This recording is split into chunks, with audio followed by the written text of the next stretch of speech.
ve sizden ricamızla bunu sürekli de gündemde tutun. Dönem dönem yapalım. Yine söylüyorum, bir kişinin 10 litre su tasarruf etmesiyle biz bu sıkıntıları atlatmış olacağız.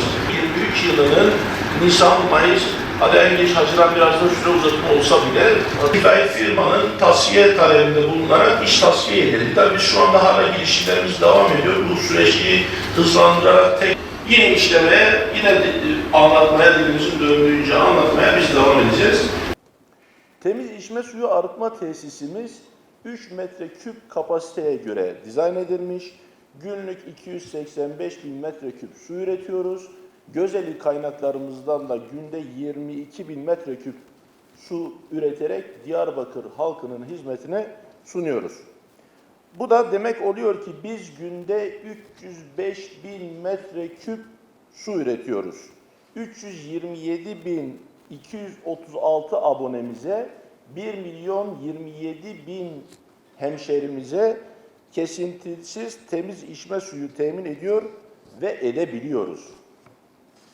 İnsanların içecek su bulamadığı, dünya su kıtlığından bahsettiği bu çağda bereketli Dicle'miz, 6 tane barajımız, kusursuz çalışan tesislerimiz ve tüm şehri saran şebeke ağlarımızla su varlığında hiçbir sıkıntımız yok.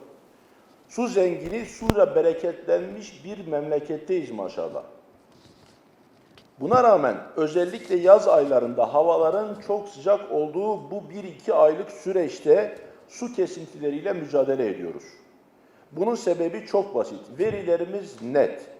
Bizim kaynak yetersizliğimiz yok. Bizim bilinç yetersizliğimiz, aşırı ve yanlış su tüketim sorumsuzluğumuz var. Biz suyu maalesef çok aşırı kullanıyoruz. Kıymetli basın mensupları, sizler bizim hemşehrilerimizle aramızdaki köprüsünüz. Sizin aracılığınızla hemşehrilerimizle ortak bilinç, ortak paydaşlık oluşturmayı arzuluyoruz. DİSKİ olarak son 2 yılda yaptığımız tüm işlemlerde Diyarbakır'ımızın suyunu en doğru biçimde yönetmeyi, yeni ve sürdürülebilir bir bilinç oluşturmayı bugün ve gelecek sorumluluğumuz bildik.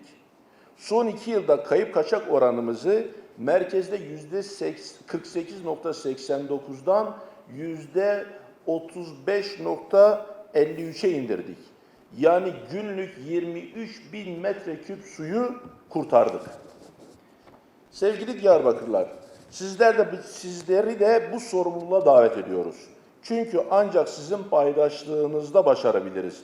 Diyarbakır'da su seferberliğimizi başlatıyoruz. Her bir hemşerimiz günlük 10 litre su tasarrufu bekliyoruz hemşerilerimizden. Peki 10 litre su tasarrufunu nasıl sağlarız? 10 litre su tasarrufu sizin duştan 5 dakika önce çıkmanızla, bulaşıklarımızı makinede veya tek seferde kapta yıkamakla ya da balkonumuzu her gün yıkamamaktan geçiyor. Bu 10 litre arıttığımız temiz içme suyudur. Hemşerilerimizden özellikle büyük sitelerde site bahçelerini, kendi bahçelerini musluktan akan içilebilir suyumuzla sulamamalarını önemli rica ediyoruz. Bu ve bunun gibi basit uygulamalarla büyük zenginliğimiz suyumuzu koruyabiliriz. Bilinçsiz kullanan abonelerimizi bilinçli abonelerimizin içine katabiliriz. Bu kişi başı 10 litre günlük su tasarrufu demek, 10 bin metreküp suyu kurtarmak demektir. Saygıdeğer basın mensupları, yayın yaptığınız tüm mecralarda ilan ediniz ki suyumuzu dikkatli kullanmak zorundayız. Suyumuz sınırsız ve sorumsuz kullanmaya devam etmemiz durumunda herkes bilsin ki Diyarbakır'da bu yaz su kesintisi yapmak zorunda kalacağız. Bu kesintilere ihtiyacımız olan 2 katı su ürettiğimiz halde katlanmak zorunda olmak en acı olay budur. Kişi başı su tüketimimiz ortalama 120 ile 150 litre olması gerekirken biz Diyarbakır'da kişi başına 303 litre gün su tüketiyoruz.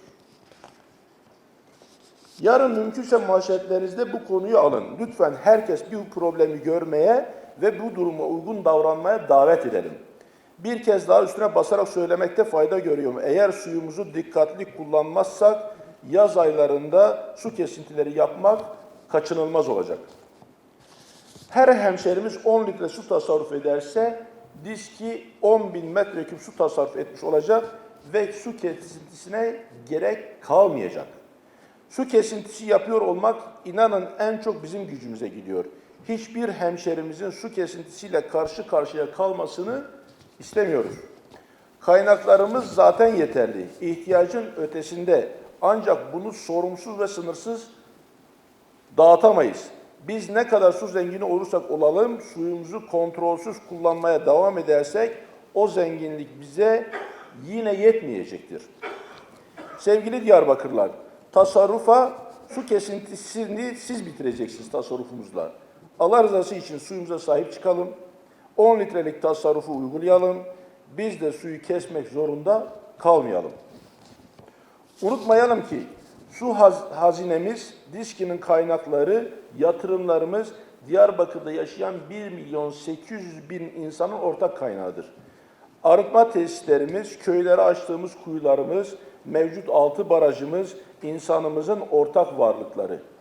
Ve sadece bugün burada yaşayanların değil, bugün doğan ve yarın doğacak olan her hemşerimizin de ortak varlığıdır.